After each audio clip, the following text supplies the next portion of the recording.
Welcome two movie spoiler. तो आज हम देख रहे हैं अर्तुगरुल सीरीज की एपिसोड 27, जिसका स्टार्ट कुछ यूँ होता है कि अफसिन पाशा और उसके दोस्त को सलीबी महल में दिखाया जाता है। तभी वो कमांडर जिसको उस्ताद आजम ने अफसिन पाशा और उसके दोस्त को पकड़ने का हुक्म दिया होता है, उनके पास 2 सिपाही लेकर पहुंच जाता है और उन्हें कहता है कि इन्हें गिरफ्तार कर लो, जिस पर वो उन्हीं की तलवारें खींचकर उन्हें मार देते हैं और वहां से भाग निकलते हैं। जब वो महल के सहन में पहुंचते हैं तो वहां पर चंद सिपाही तलवारबाजी की मशक कर रहे होते हैं और वहां पर वो उनसे लड़ना शुरू कर देते हैं, जिस दौरान अफसिन पाशा का दोस्त शहीद हो जाता है और अफसिन पाशा वहां से एक तरफ को भाग जाता है। और जब वो इज़्ज़ादौरा के कमरे के सामने से गुजरने लगता है तो इज़्ज़ादौरा बाहर आकर उसे कहती है कि सिर्फ मैं ही तुम्हें बचा सकती हूँ। तो वो उसके कमरे में अंदर चला जाता है और फिर उससे पूछता है कि ये मेहरबानी बगैर किसी वजह के नहीं हो सकती, तो मुझसे क्या चाहती हो? जिस पर इज़्ज़ादौरा कहती है कि मेरे बाप को मेरे चचा ने जिंदान में कैद कर रखा है, मैं चाहती हूँ कि अब हम दोनों को यहाँ से बचाएं। जिस पर वो पूछता है कि तुम्हारे चचा ने तुम्हारे बाप को क्यों कैद कर रखा है? तो वो बताती है कि मेरे बाप ने इस्लाम कबूल कर लिया था, इस वजह से उन्हें जिंदान में डाल दिया गया है।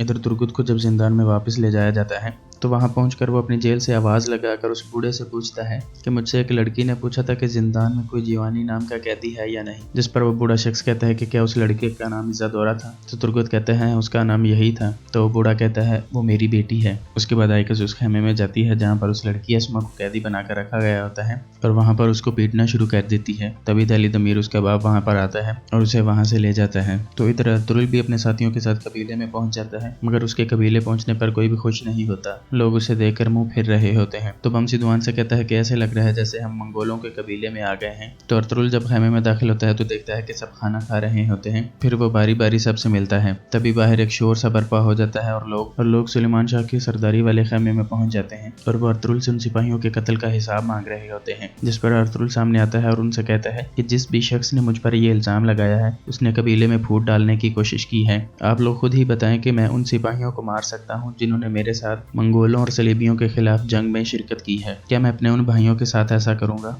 और जिस भी शख्स ने यह काम किया है, अगर तो उसने लाइल्मी में किया है तो उस पर कोई गुनाह नहीं होगा, लेकिन अगर उसने जानते बूझते हुए ये काम किया है तो उसकी गर्दन मेरे हाथ में होगी। और इसी के साथ वो अपनी तलवार निकालता है और सामने कालीन पर रख देता है और फिर कहता है कि अगर अब भी तुम्हें लगता है कि मैंने उन सिपाहियों को मारा है तो ये मेरी तलवार हाजिर है और मेरा सर कलम कर दो, मैं उफ तक ना करूंगा। और इसी के साथ तमाम हजूम छट जाता है और लोग शर्मिंदा होकर खेमे से बाहर निकल जाते हैं। उसके बाद उस्ताद आज़म को दिखाया जाता है जिसके पास दा मारियो एक खत लेकर आता है, जिसे पढ़ते ही उस्ताद आज़म खुश हो जाता है और पास खड़ा कमांडर पूछता है कि उस्ताद आज़म टाइटस ने खत में क्या लिखा है? जिस पर उस्ताद आज़म कहता है कि टाइटस कहता है कि सल्जूकों और अयूबियों के मार्के की घड़ी आन पहुंची है। अल अजीज की शादी हलीमा सुल्तान से होने वाली है, जिसके लिए वो 40 दिन तक जश्न में मसरूफ रहेंगे। और फिर कई कबीले में दिखाया जाता है कि अगले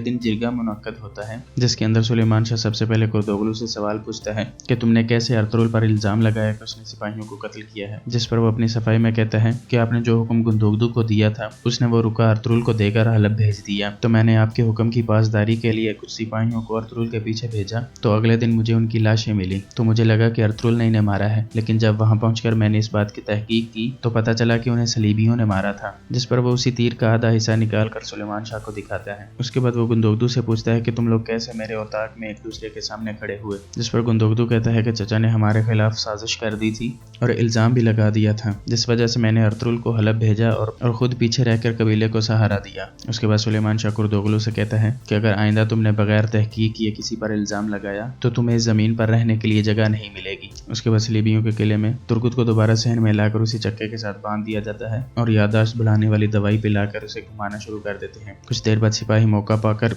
एक तरफ चले जाते हैं और वहां बैठे बातें करने शुरू कर देते हैं। तभी छोटा शहजादा जो दूर छुपा होता है भागकर तुर्गुत के पास आ जाता है। तो तुर्गुत उसे एक पैगाम देता है कि उस्ताद आज़म की भतीजी से जाकर कहो कि जो कैदी जिंदान में है वो उसका बाप है। तो उधर एक सिपाही छोटे शहजादे को देख लेता है और उसे कहता है कि यहाँ से चले जाओ तुम। उसके बाद अर्तुगरुल आइकस से मिलने आता है। उधर दलित अमीर अपनी बेटी आइकस को समझा रहा होता है कि वो लड़की बहुत कीमती है, जिस वजह से अर्तुगरुल उसे अपनी जान पर खेलकर महल से निकाल कर लाया है और अगर उसे कुछ हो जाता तो मैं उनको क्या जवाब देता। तभी अर्तुगरुल उनके खेमे में आता है जो आइकस को तुर्गुत के लिए दिलासा देने आया होता है। तो आइकस उसे कुछ देर ताने मारती है, जिस पर दलित अमीर उसे समझाता है, लेकिन अर्तुगरुल दलित अमीर को रोकते हुए कहता है कि अगर तुर्गुत जिंदा है तो उसे लाना मुझ पर लाजिम है और अगर वो शहीद हो गया है तो उसका कसास लेना भी मुझ पर फर्ज है।